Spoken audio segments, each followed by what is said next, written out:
कभी खुशी कभी गम। रोहित और डिम्पल की शादी को 5 साल हो गए थे और वे अपने जीवन की सबसे मुश्किल दौर से गुजर रहे थे। रोहित आर्थिक मंदी के कारण अपनी नौकरी खो चुका था और दूसरी नौकरी खोजने के लिए संघर्ष कर रहा था।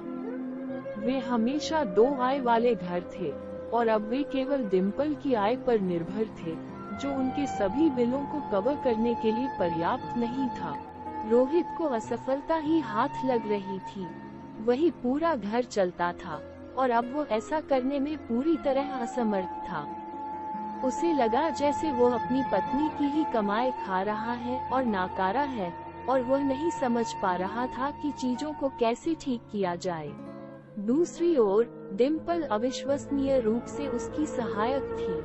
उसके पास एक अच्छी नौकरी थी और वो अपने परिवार का समर्थन करने के लिए कुछ भी करने को तैयार थी। उसने रोहित को काम की तलाश जारी रखने के लिए प्रोत्साहित किया, लेकिन उसने ये भी स्पष्ट कर दिया कि उसे नौकरी मिले या नहीं उसे परवाह नहीं है। वो बस उससे प्यार करती है और परिवार के लिए जो बन पड़ेगा वो करेगी। जैसे जैसे महीने बीतते गए, रोहित के आत्मसम्मान को चोट लगने लगी। उसे लगा जैसे वो बेकार है और वो उनके परिवार के लिए कुछ भी योगदान नहीं दे रहा है। लेकिन डिम्पल उसे हमेशा प्रोत्साहित करती रही। रोहित इस बात से भी चिंतित था कि अगर उसे जल्द ही नौकरी ना मिली तो शायद डिम्पल भी उसकी एक दोस्त कीर्ति की तरह उसके पति को सिर्फ इस बात पे कि वो कमा नहीं पा रहा था, छोड़ के चली ना जाए। महीनों बाद एक दिन रोहित को एक कंपनी से एक ईमेल मिला जिसमें उसने महीनों पहले आवेदन किया था। ये उसका बहुत दिनों बाद एक इंटरव्यू कॉल था। रोहित रोमांचित हो उठा, लगा बस अब सब कुछ ठीक होने ही वाला है। लेकिन साथ में वह नर्वस भी था, क्योंकि महीनों से उसने कोई इंटरव्यू नहीं दिया था और उसे यकीन नहीं था कि वो तैयार है भी या नहीं। डिम्पल देख सकती थी कि वो कितना चिंतित है और उसने रोहित की मदद करने का फैसला किया। उसने इंटरव्यू की पूरी तैयारी करवाई। वो बाहर भी गई और उसे पहनने के लिए एक नया सूट खरीद कर लाई।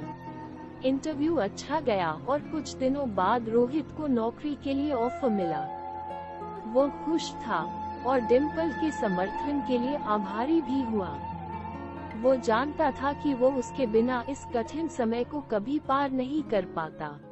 जब वे अपने सोफे पर बैठे थे, रोहित की नई नौकरी का जश्न मना रहे थे, डिम्पल ने उसकी ओर मुड़कर कहा, मुझे हमेशा से पता था कि तुम मेरे लिए किसी भी नौकरी से अधिक मूल्यवान हो। तुम मेरे साथी हो और मैं हमेशा तुम्हारा समर्थन करूंगी, चाहे कुछ भी हो। रोहित ने उसकी आंखों में आंसू भरकर देखा और कहा, मैं तुमसे बहुत प्यार करता हूँ। इतने बुरे समय में भी तुमने मेरा साथ दिया। मैं तुम्हारे बिना इसे नहीं कर सकता था।